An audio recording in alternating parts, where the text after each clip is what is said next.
What's up, book bros? As my son plays baseball, I'm gonna study a little bit HTTP methods. HTTP methods. There's 4 currently here, and there's 5 over here. You've got the get, post, head, options, delete, put, trace, connect, and patch. So, as we seen earlier, we saw that an HTTP request, it held a section in the header for a method. The method that we saw was a get method. So you can have different types of methods, right? Post, head, options, and they all mean different things. Delete, put, trace, connect, patch. Again, they all mean different things.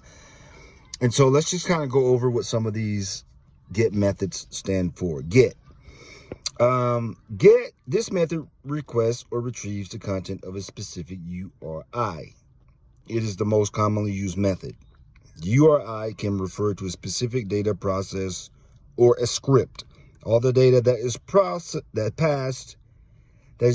from the client to the server is within part of the URL.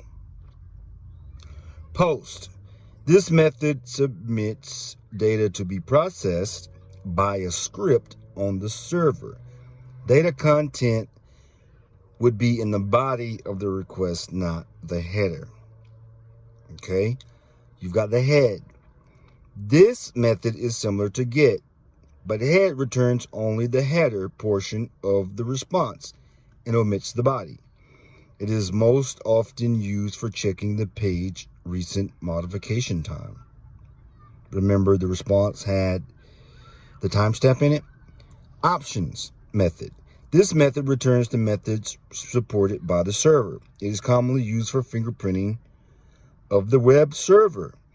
This method is also used to communicate security access control requests and decisions in cross-domain requests. This would be used by hackers to fingerprint a web server to determine potentially the server, the software running on the server software, the operating system, and a host of other things. Let's go on part 2 of this. HTTP methods part 2.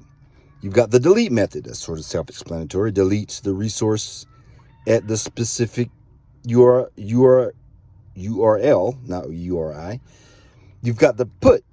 Data in the body is to be stored at the specified URL.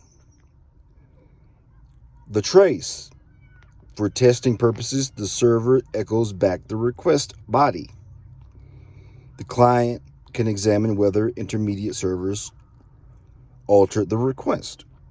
You've got the connect, used to establish a tunnel, such as TLS.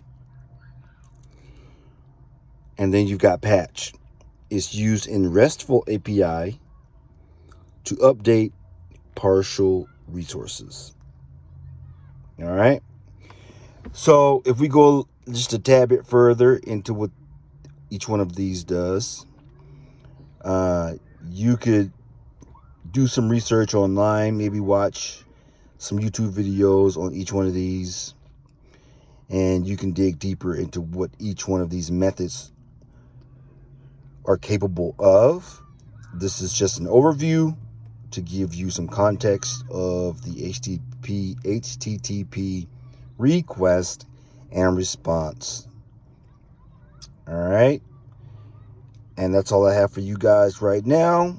This is the #1 Book Bros, providing you guys an overview of my SANS 522, application security, securing web apps, APIs, and microservices.